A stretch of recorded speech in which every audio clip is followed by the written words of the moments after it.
বেকারকে আমরা চাকরি দেওয়ার জন্য আন্দোলন করছি। আমরা গেলে আপনাদের ছেলেদের কথা বলবো, আপনাদের যারা কৃষক তাদের কথা বলবো। সকলে ভালো থাকবে।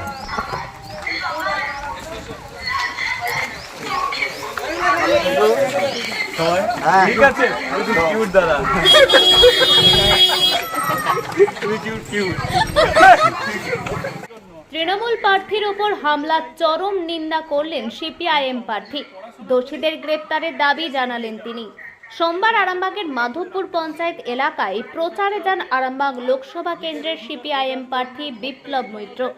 এদিন দলের নেতা কর্মী সমর্থকদের নিয়ে ওই এলাকার বাড়ি বাড়ি গিয়ে প্রচার করেন সিপিআইএম প্রার্থী। সেখানে প্রচারের মধ্যেই সাংবাদিকদের মুখোমুখি হয়ে তিনি দাবি করেন, যেখানেই তিনি প্রচারে যাচ্ছেন মানুষ বাড়ি থেকে বেরিয়ে এসে তাকে আশীর্বাদ করছেন।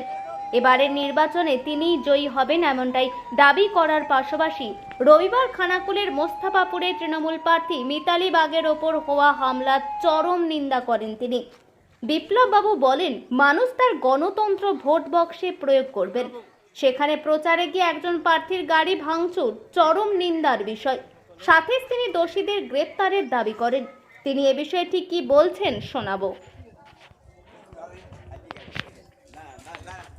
মূলত আজকে মাধবপুর অঞ্চল হচ্ছে, তারপরে আমরা আরান্ডি যাব, আরান্ডি অঞ্চলে প্রচার হবে, বাড়ি বাড়ি জনসংযোগ হচ্ছে।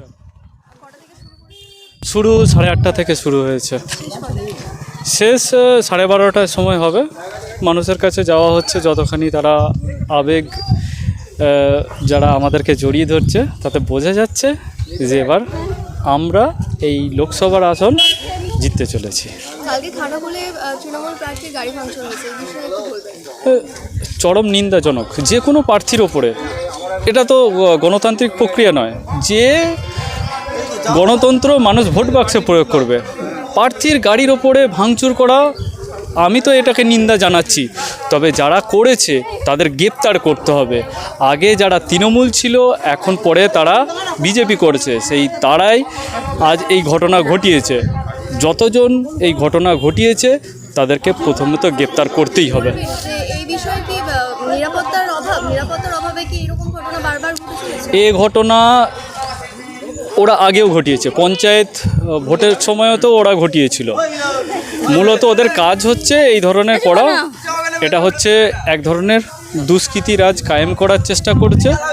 মানুষ বুঝেছে ওদের বিরুদ্ধেই এবার ভোট দেবে। প্রশাসনের ভূমিকা নিয়ে কি বলবেন? অবশ্যই প্রার্থীর ওপরে, যে কোনো প্রার্থীর ওপর, প্রথমেই তো বললাম যে কোনো প্রার্থীর ওপরেও হামলা করা অন্যায়, এটাকে কোনো ক্ল্যারিফাই করা যায় না। কিন্তু যিনি প্রার্থী, যার ওপরে উনিও এই ধরনের আগের ঘটনা ঘটিয়েছে বিভিন্ন ব্যক্তির ওপরে, আমি কখনোই এটাকে দিয়ে জাস্টিফাই করতে পারি না। কিন্তু তবুও আমি বলবো যে উনি যে ধরনের কাজ করছেন তাও খুব ভয়ঙ্কর। আপনি কি মনে করছেন এখানে কি পুলিশের ভূমিকা কিছুটা, পুলিশ প্রশাসনের ভূমিকা কি এখানে নেই বলা চলে? সেই কারণে কি এরকম ঘটনা ঘটছে? পুলিশ প্রশাসন তো এখন ওদের হাতে, তো পুলিশ প্রশাসন দেখুক, ওনারাই দেখবেন। পুলিশ প্রশাসন যদি মনে করে যে এটাকে স্থিতাবস্থা করে করতে পারেন ওরা, কিন্তু আমরা মনে করি যে যারা এই ধরনের দুষ্কৃতিরাজ কায়েম করার চেষ্টা করেছে তাদেরকে গ্রেপ্তার করতেই হবে। এখন আরামবাগেই রয়েছে প্রাণ আইভিএফ ফার্টিলিটি সেন্টার। নিঃসন্তান দম্পতিদের মুখে হাসি ফোটানোর বিশ্বস্ত প্রতিষ্ঠান প্রাণ আইভিএফ ফার্টিলিটি সেন্টার। দক্ষিণবঙ্গের মধ্যে সর্ববৃহৎ এবং সর্বপ্রথম এআরটি গভর্নমেন্ট রেজিস্টার প্রাপ্ত আইভিএফ সেন্টার এখন আরামবাগেই। অল্প খরচে আইভিএফ পরিষেবা, বন্ধ্যাত্ব চিকিৎসার এক অভিনব অধ্যায়। প্রাণ আইভিএফ ফার্টিলিটি সেন্টার একেবারে অল্প খরচে পুরুষ ও মহিলার বন্ধ্যাত্ব পরীক্ষা, বন্ধ্যাত্ব চিকিৎসা সবকিছুই হয় আমাদের প্রতিষ্ঠানে। সুচিকিৎসার মাধ্যমে মা ও বাবা ডাক শুনতে পারবেন নিঃসন্তান দম্পতিরা। তাহলে আর দেরি কেন?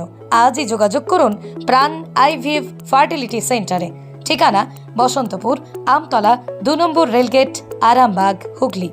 যোগাযোগ নম্বর 7865858781 অথবা যোগাযোগ করুন 79080981